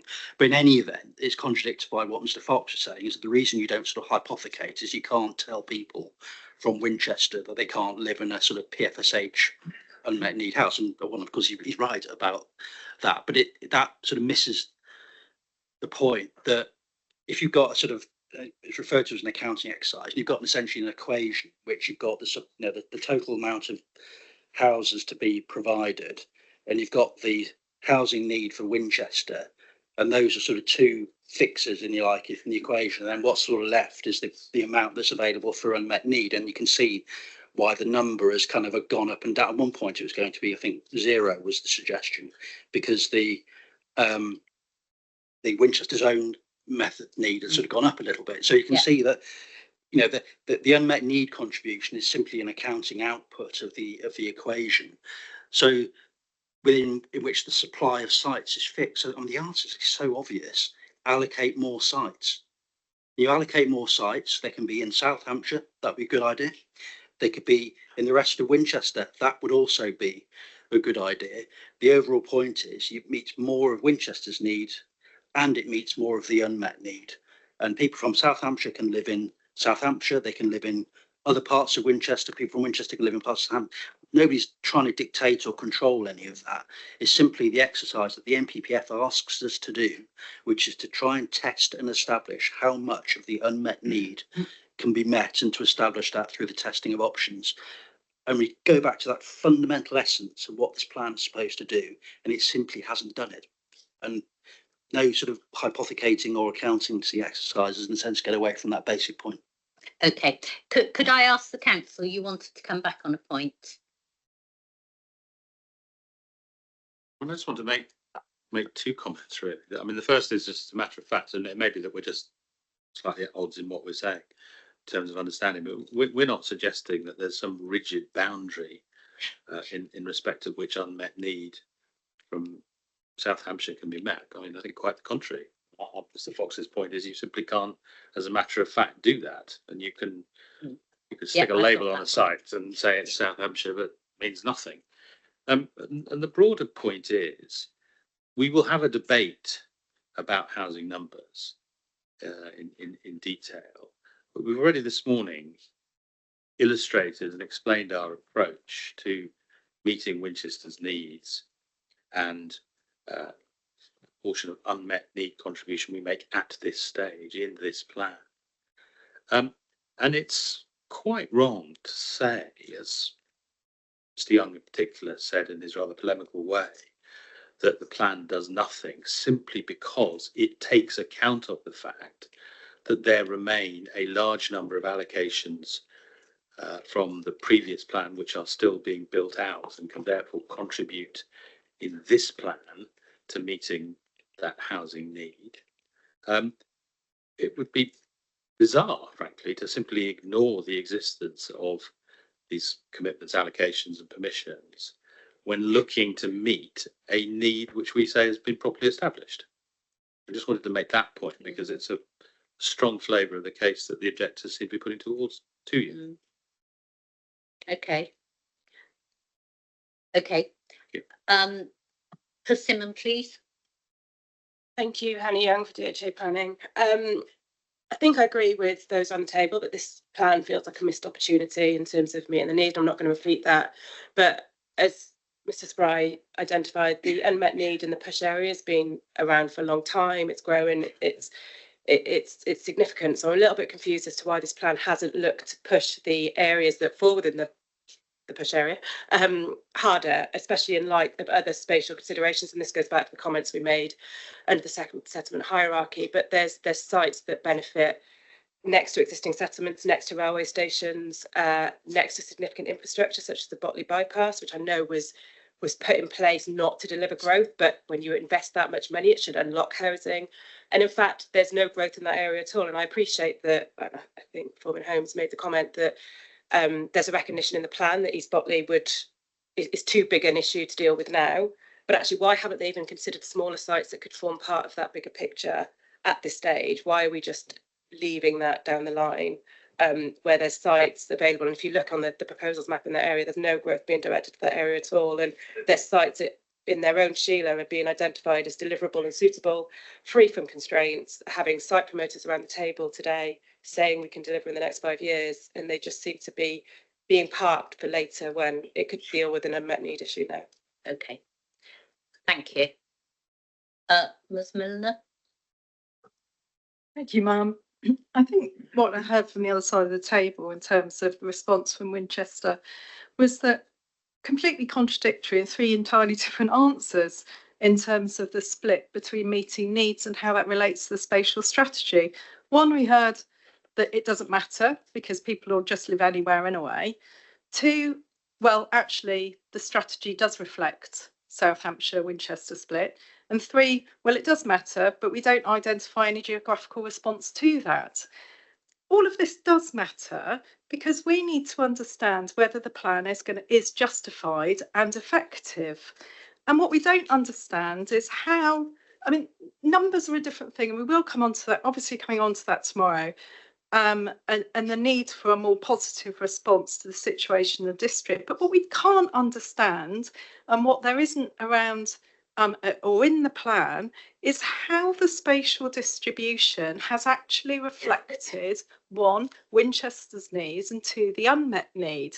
And it is important because we do need to understand whether the strategy is a sustainable one, whether it is justified and whether it is effective. We need to understand then also if people if the unmet need from South Hampshire, which an allowance of 1,900, we know the pressure is going to be massively more than that. What effect does that then have on Winchester City and the options and the availability of lands around Winchester to accommodate and relieve some of that pressure for the rest of the district, knowing that those allocations in the south of the district are naturally going to come from the unmet needs? You know, people don't suddenly just move up the other end of the country, but you know, there is a geographical relationship that was established by the housing market area assessments previously, and it's still there today. And it's not a case of, you can't have three different answers. You need one answer, and then we need to understand whether that's justified and sustainable and effective. But you can't have three different answers, and it just shows how retrospective this whole process has been, as to say, well, we've got some allocations already, we can make a few additional ones. Oh, and how can we justify that retrospectively? But that's not a positive preparation of a plan looking at where need is arising, what the scale of need is, and what's actually needed to provide a sustainable, positive and effective response to that. Okay, thank you. Does the council wish to respond to that? Yes, I don't think it's fair to say that there have been three different answers. There are different elements of a single problem. The issue of the extent to which, as we've touched on a number of times, it's possible to say that particular allocations or even particular areas are meeting a particular need from other areas. It's simply the provision of a housing number that's been arrived at, process we want to go over again and again, and then what is an appropriate spatial solution to distribute that housing. And that's what the council has done. And the spin-off arguments about relationships between areas and provision and unmet need and so forth shouldn't be characterised as different answers to the same problem. It's a single problem with an appropriate solution, we say. Okay, I understand. Mr. Young? Yeah, I'm afraid I do stand by the description. The plan does nothing or virtually nothing. Let's be absolutely clear about this. As far as Winchester is concerned, the only greenfield allocations are the ones that are already commitments. And the only new allocations are the brownfield sites, where you don't need a plan to bring forward a brownfield site at all. Brownfield sites should obviously come forward. You don't need a plan to achieve that. So it literally does nearly nothing. The windfalls are just the windfalls. There'll always be windfalls to varying degrees. What is this plan actually doing to plan for an area with enormous unmet need? And if I may say so, Ms. Mullen is absolutely right. Where was the work into looking into the unmet need that would have informed this? We might have different views about how much should go to Winchester, how much should go closer to Southampton, and so on. We might all have those views, but none of that was looked at in the context of identifying a proper, appropriate figure for the unmet need. And what we're left with is a plan that literally does virtually nothing. That's probably the best phrase. And all I would say is, look at Elmbridge. That wasn't allocating any greenfield land. Your fellow inspector rejected that. The council came back. They were given 6 months. They asked for 15, or if you push us really hard, we'll do it in 12. And the inspector came back. Krista Masters, no, the plan's unsound. Bournemouth didn't really allocate anything, wouldn't touch its greenfield sites. The two inspectors, as we've heard, no. These plans have to stop going ahead with completely inadequate planning. And as I say, it's not even a plan, it's an accountancy exercise. Okay. Does anybody else wish to say anything else on this point? Okay, does the council wish to say anything? No, I'm not going to get into bits of repeating things. Okay, thank you for that. Okay then.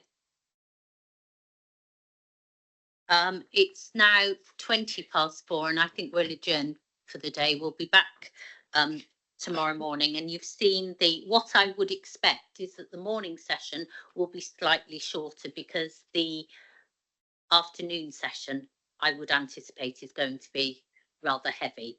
So we'll expect a slightly shorter session in the morning, and we won't start until 2, but for those of you who are here, expect a slightly longer session in the afternoon. This is going to be on 5. I hope not.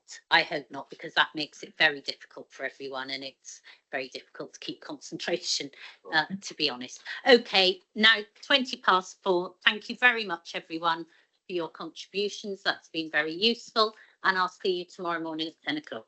Thank you.